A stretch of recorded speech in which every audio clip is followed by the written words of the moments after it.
Hello and welcome to Derp Derp and Friends Reviews. I'm Derp Derp. I'm Skeenerd, and my head is chopped off.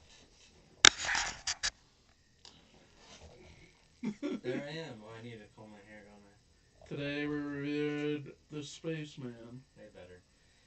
Yeah, Spaceman. I thought it was going to be more actiony than what happened. It was more Drama. drama and philosophic y. Overall, I thought it was a good movie. Um, all right. That's our review. Thanks for watching, guys. Don't forget to like and subscribe. What? Like, subscribe, comment. Help us reach our like goal of 1,000 likes to watch a season of One Piece. We are currently at 744 when I counted 2 hours ago. Yep. And if you unlike the channel, I will be eternally grateful. And for those that want to torture people, get your friends to like. Please don't. I have a wife and kids. Hazuma, And 3 dogs. I'm looking at you, Hazuma. Please don't. Welker. Ops.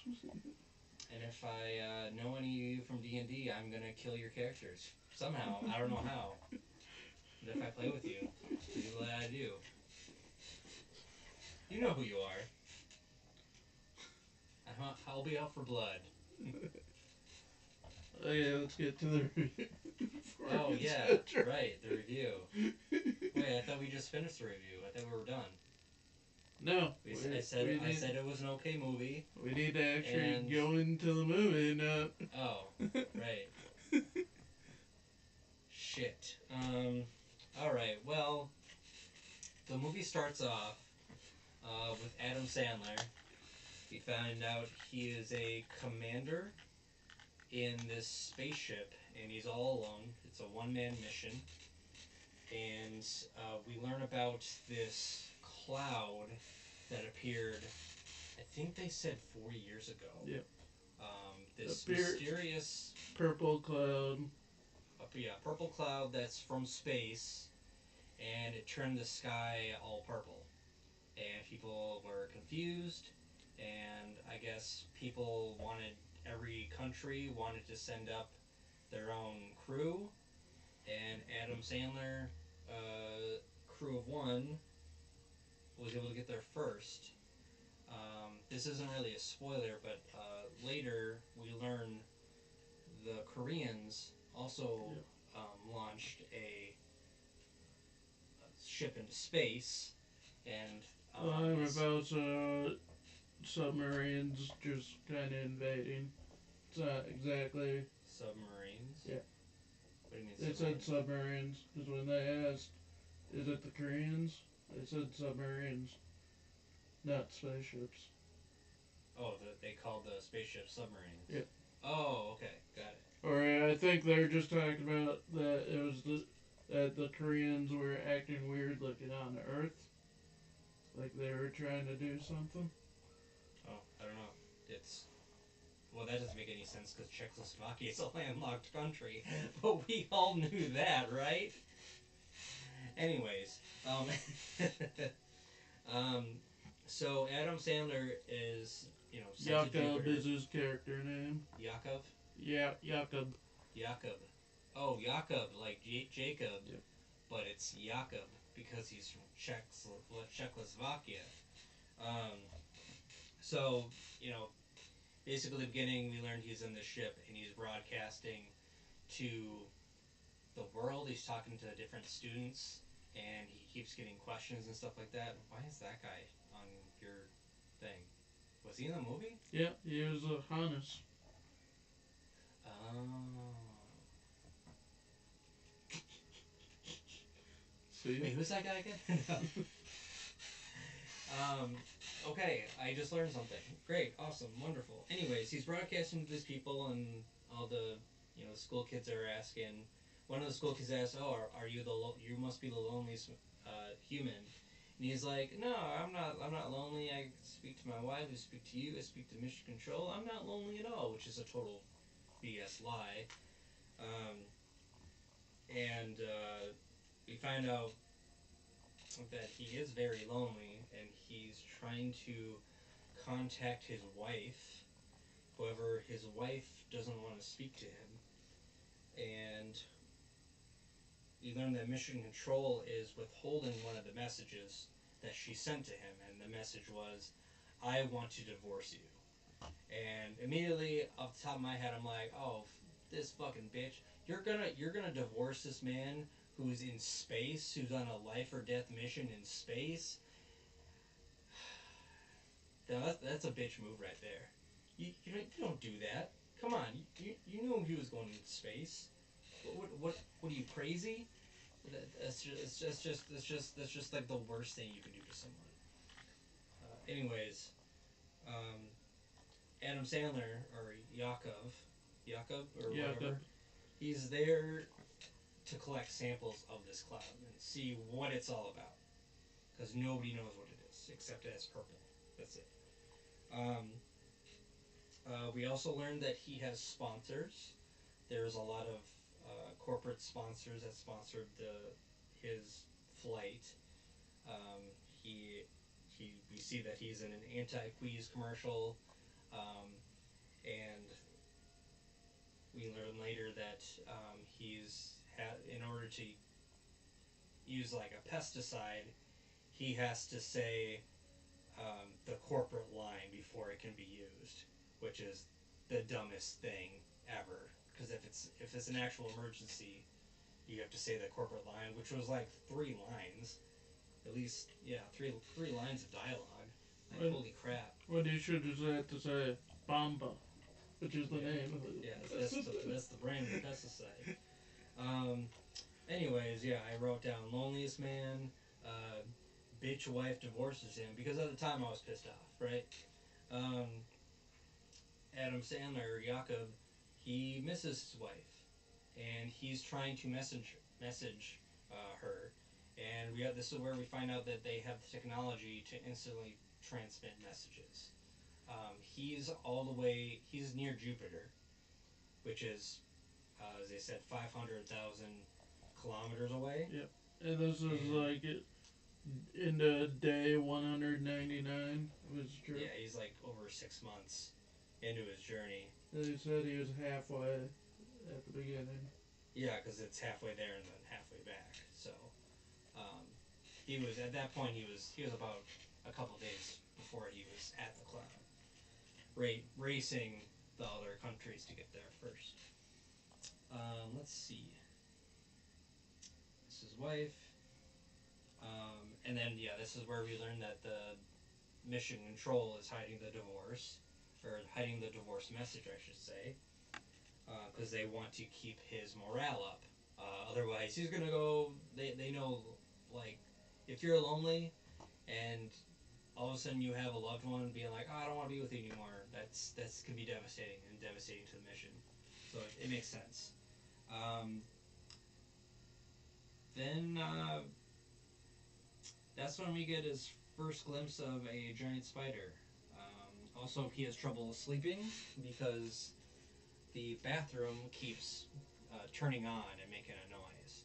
So he goes in there and he sees a giant spider, and he's obviously hallucinating.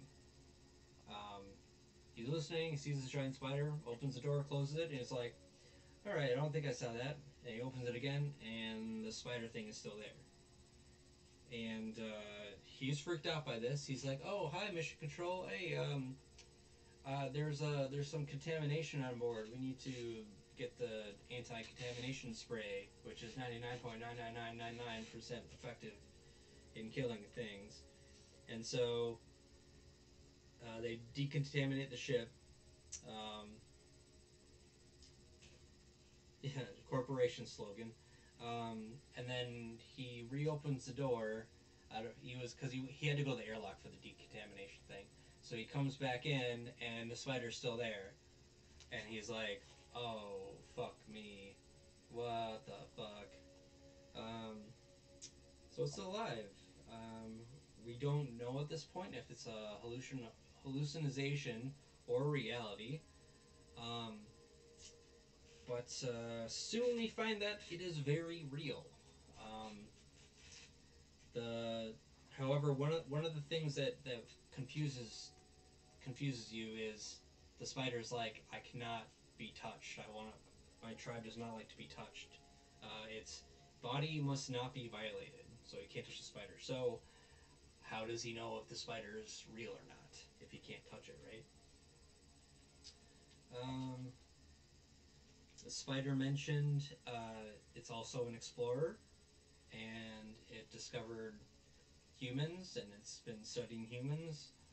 Um, but however, he was intrigued by Jakob's loneliness.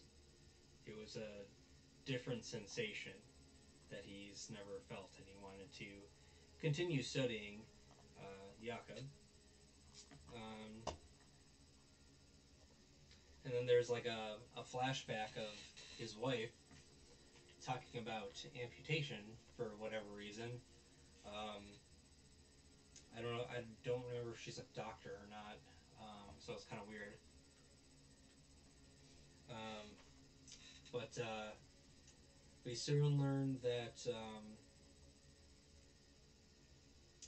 the spider can see Jakob's memories, and that's kind of a good indication of like, oh shit, he can study that way. That's kind of cool. That's great. That's wonderful. Um, Meanwhile, back on Earth, his wife is talking to her mom, and his wife, I forget what her name is, like Susan or something. Um, she's pregnant. We learn that she's pregnant, and she wants to give birth um, to the kids in a like a convent Yep. place where there's other women who are pregnant who are lonely like she is. She just doesn't want to be alone. She wants to be with someone, and her husband is obviously 6 months away in fucking space. So that's a thing. Um, Learn about boundaries. Um, Jakob sets boundaries for the spider. He's like, you can't be in my place in my certain areas, like the bathroom. Um, Anthony Edwards got a goal. Let's go. Um, so he's like, you can't be in the bathroom. I don't want you to be in the bathroom. This is off limits. This is where I have my alone time. Along with his other boundaries, his bedroom. And then the spider keeps talking to him more and more, and the spider's like, "Oh, do you have any like uh, avian like succulent things I can eat?" He's like, "What? What are you talking about? Like eggs?" He's like, "Yes, yes, eggs. They're very delicious." Or no, he hasn't tried one. He wants to try an egg, and he's like, and Jacob's like, they don't travel well. I don't have any eggs. So he offers him his chocolate hazel stuff, and he's like, "Yeah, this here, have this." Blah blah blah. So the spider likes it and eats it, and the spider mentions its lost home. Um, he kind of explains why it's there and how its home was destroyed by these other creatures, and he's been floating around in space and stuff like that.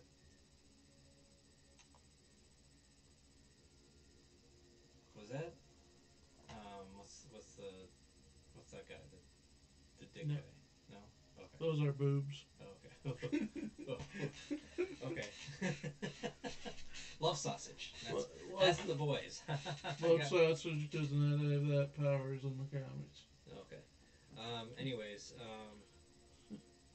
the the spider also mentions that the cloud is no, also it contains the beginning,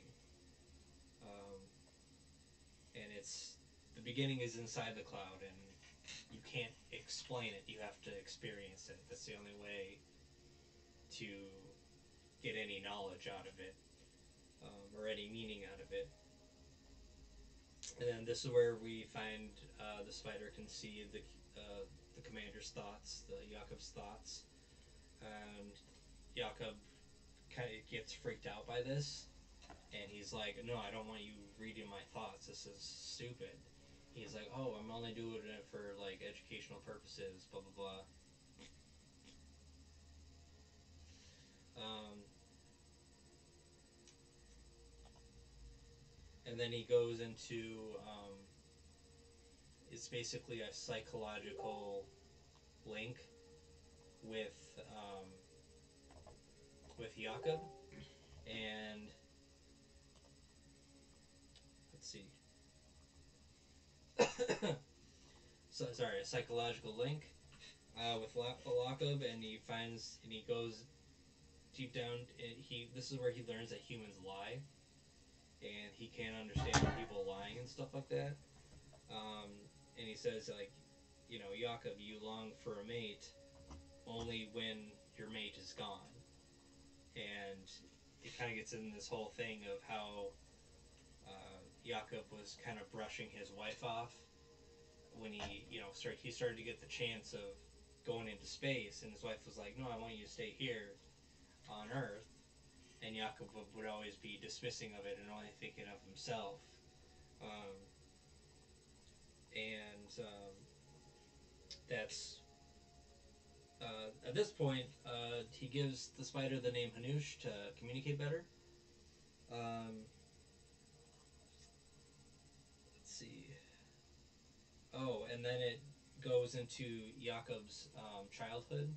How he calls him Hanush because that was his father's name, and his dad was killed.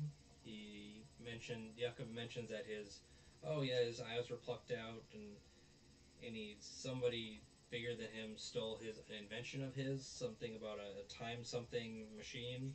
I don't really know, it kind of went by really fast, but something about a machine, whatever that is. Um,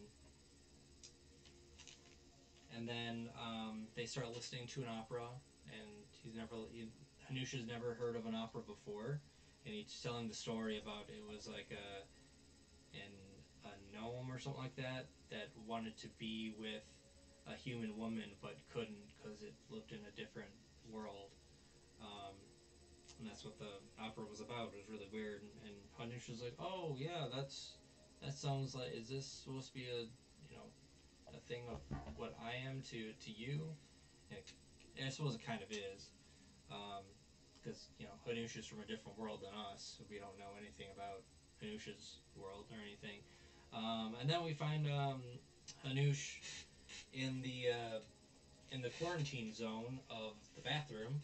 Um, he's he's like hugging the part of the machine that won't stop making noise, and these vibrations calm him. So Jakob is like, "Okay, you can you can be in here now because this machine calms you." Um, and then it kind of goes into more of Jakob's dad's story of how the Soviet Union fell, and as soon as that happened, his dad was killed because he was an informant for the Communist Party, and he walked on his dad being tortured to death, basically. So, understandably, people were mad at his dad for you know killing and torturing their friends and stuff like that. Um, and then we get to a scene where um, the space commands, or what are they called? Not space command. Um, home command. Oh my god, I said it earlier. I can't remember the word. It's okay. It's okay. It's okay. Um, so this woman who's from space control or whatever, um, she talks to the wife, and she says, "Hey, we need you to send messages to your husband, even though even though you divorced him." And she's like, "No, I don't want to say anything. I don't want to say anything." And she says, "Silence is the point of it. Like you don't have to implying you don't have to say anything. Just listen. Who cares? He just wants to talk to you." And then, meanwhile, on the ship, a past conversation plays between him and his wife, and it kind of goes back to more of the whole lying part, how he's making these promises but breaking them, right? And he doesn't know why this message is playing. And that's when we also find out that the communications have broken down. So his radio is down, and he can't talk to anyone. He's dead in the water. All he has is Hanoush, basically. Um,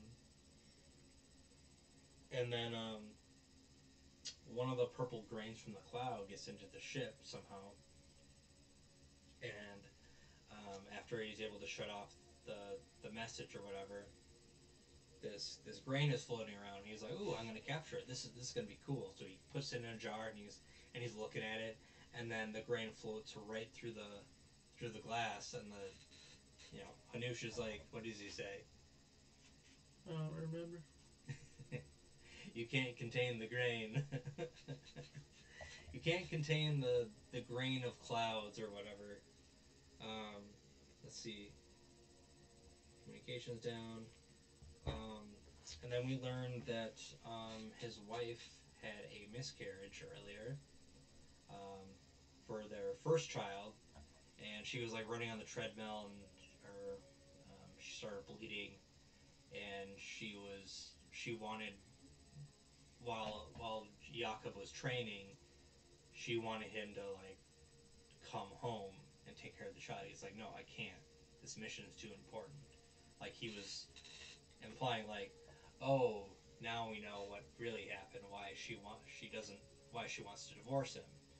At the beginning it's just like, "Oh, it's a dick move that you're divorcing your husband," but we even heard a communication from earlier that he was being dismissive and he didn't want to talk about certain things, and he was, kind of mundane towards her and didn't really want to talk to her, even though he was alone in space all by himself. Um, so there's this whole disconnect where he's like, "Oh, I'll promise I'll always be there for you," and he broke that promise by going into space, and he broke it even more after his wife had the miscarriage, and she didn't want him to go into space. Like she needed him at that time, and he didn't want to be. He was being very selfish, narcissistic, and this realization, um, what's his name, Hanush, realizes this, and he leaves the ship, pissing off. He and well, he doesn't piss him off, um, but Jakob doesn't want Hanush to leave because that's the only thing he has. He's like, "I'm lonely. I'm lonely. Please don't leave. I'll be better. I promise." Which is, you know, one of his one of his many lies that he tells um, not only his wife but Hanush with the broken promises. So Hanush leaves. Um, she tells lies, broken promises, narcissist, loaning. And as he's leaving, he says, "Your loneliness is self-inflicted. You did this to yourself. The reason why you're lonely is because you're pushing other people away." Um, leaves. Um, then Hanush is able to communicate with his wife through his um, friend from Mission Control. That's what it's called.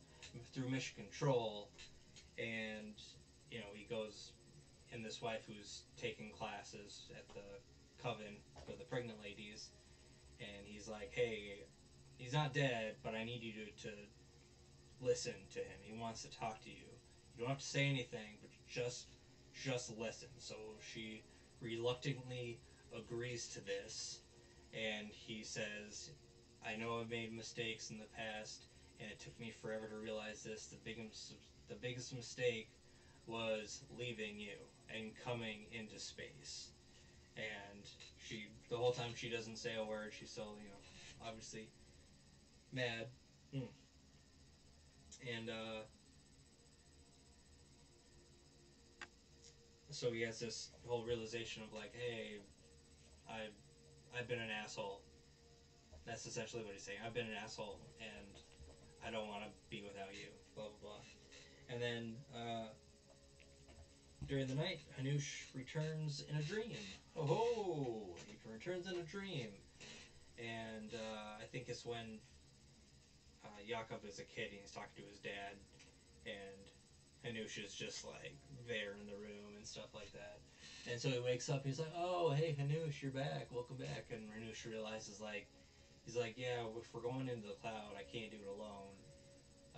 So Hanush needs Jakob, and Jakob he needs Hanush, which is the bonding experience he kind of needs um, to uh, redeem himself from all his horrible deeds that he's done. I mean, I suppose they weren't horrible, but they were just like asshole-ish. He's just being an asshole. Um, so at this point, the cloud approaches, um, and Hanush starts to go outside the ship um, because there's bugs all over him. And so this is where we find out the thing that destroyed his planet was some kind form of parasite, where I guess they go into the host and then they bugs eventually eat you from the inside out. I guess that's what it is. Um, and so he's outside of the ship, and then Jakob is like, "No, you can't do this. I need to protect you." So he grabs a what was it, Bugma, Bumba. Bomba, Yeah. Bomba, Bomba, Bomba. Grabs a thing of Bomba, The pesticide. the pesticide thing, and he's like, "I'm leaving the ship. Screw you, mission control." But at this point, they're trying to catch the particles, the cloud particles, and we know that that's impossible. But mission control is like, "You need to board. You need to board. There's something bad going on," and he's like, "Fuck it, I'm going after Hanush." So he grabs the Bomba stuff, goes outside the ship, and he starts spraying it, and he starts like flying around everywhere. He can't stop. He actually lands on Hanush, and he gives Hanush like a giant hug, and he's like, "Oh, yeah, we're together," blah blah blah. And I guess he gets some of the pesticides on Hanush, but I don't think it's enough. Um, but they're able to float together into the cloud, and they see everything. He describes it as all the vibrations everywhere that have ever happened are in here. So it's the beginning and the end, and he can see his whole life basically. Um, and it's something you gotta see to understand. You can't really explain it. There's a whole bunch of like weird shapes and stuff like floating around in this cloud. Um, that's all. That's the only way you can describe it, and I can't describe it unless you can describe it. No. Yeah, it's impossible. Um, let's see. Anush brings yep in a cloud, and then Hanush dies. The bugs finish him off finally, and he kind of has this. Jakob then has this connection with his wife on Earth, and they can like see each other's memories, I guess, and they have this loving connection. And Jakob finally realizes like who he is and where he's gone wrong in his life, and this is the full arc of the redemption, basically, especially after Hanush dies. Um, and then he arrives. The cloud kind of opens up, and on the other side is another uh, station. And we learn a few minutes later that it's the Korean station that was right behind them, and they had a much bigger crew, and they save him, and then the movie basically ends. So, not, it wasn't the movie I was thinking it was gonna be. I thought it was gonna be like at least a little comedy in there. I thought it was gonna be more adventure-y, but it turns out it was just philosophic and just dramatic. That was pretty much it. Um, so, I mean, Which Adam Sandler has proved before he can do drama. yeah, Like with Uncut Gems, that was really good. yeah, he was. It wasn't bad. I like the story, and I like the backstory of the spider um, thing or whatever it's called. Never gave his race a name. Yeah, I suppose he didn't need to. It was just right anyways. Um, The six-eyed spider race. yeah, the six-eyed spider. Um, yeah, there's nothing much to say. It's one of those things you have to like watch yourself and kind of make up your own mind. But I give it like 3.5 stars out of 5. It was kind of boring at parts. Mm. Just floating through space, and I thought it would be like the dramatic parts would be a little more dramatic, and I thought it would be like more life and death kind of in space thing where more things would go wrong because there's a lot of things that could potentially go wrong, but they just didn't. And anything that did go wrong was a minor inconvenience, basically. Like his communications went out, or his bathroom thing kept making sound, keeping him up, and they couldn't fix it because they had to keep the cameras on. They wanted the cameras on because they wanted to show the people on Earth like what the cloud look like up close, all that stuff. So yeah, there was like no threat of death. Like even at the end when he's chasing after um, Hanush, and he gets communication from Mission Control saying, "Oh, you need to get out of there. There's bad things happening." There was no tension of like, "Oh crap, he might die if he goes out there." It was all like calm and like, "Okay, yeah, whatever. You're probably gonna live." There's no tension there. So, but I don't think that's what the director and the story was about and what they were going for. They were more going for the whole philosophical thing of, hey, this is my friend. I'm gonna follow him no matter what. And I guess the feeling you get when you're trying to save a friend is nothing can scare me right now. Like fuck it. Like you turn into Upham from Saving Private Ryan, where it isn't until the end he gets that courage and he realizes like, shit, this Nazi dude is a piece of shit, and he didn't turn himself in. But yeah, I give it 3.5 stars. It's definitely something to watch just for the background of the alien. That was really cool. But do you have any thoughts? So you basically said it. I said everything. I'd, What do you I'd, give it out of 5? I'd say probably like a 3. 3? Just Okay. because of all the parts that seem to kind of drag on. Yeah. Yeah. It doesn't feel like it gets. The first 10 minutes were good, like setting it up, and it was like, ooh, they're in the deep space. Ooh, something bad is gonna happen. But like the whole time, I thought the spider was gonna try to chomp on his head, and I thought it was gonna be like the spider trying to win its way, win Jakob's favor over, and to eventually try to eat him, something like that. I thought it was gonna be like that, but no, wasn't that. But I said at the beginning it was based off a book. I don't know what book, but it was a book. But it was cool to see. Also cool to see the Americans not in it at all. Um, Gives it a different tone.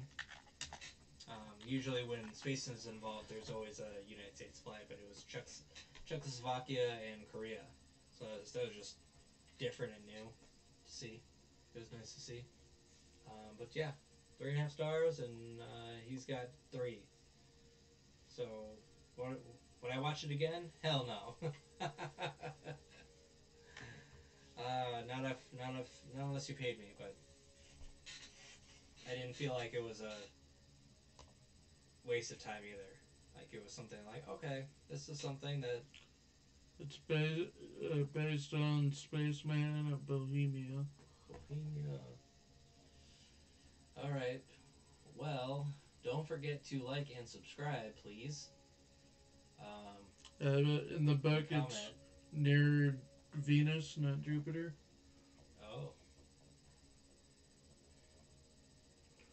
Uh, Befriends a giant arachnid named Hunus. So it's basically the same. name hummus. Hanus. Oh, Hanus. So it's basically the same thing. I like hummus. Those kind of dips make my tummy feel real good. All right, cool. Well, I'm Skinner, and that's. Derp derp. Thank you for watching. Like and subscribe. And help us For towards that like goal. yeah, well, I mean, don't like. You can unlike stuff or dislike. Or comment if you want him to watch a detective show instead. Yeah, do that. Oh, please do that. Yeah, I totally want that. Oh. I'd actually like Detective Conan over One Piece. It's up to you guys. Comment or whatnot. Do it or not. I don't really care. Okay, we gotta end this. We need an outro.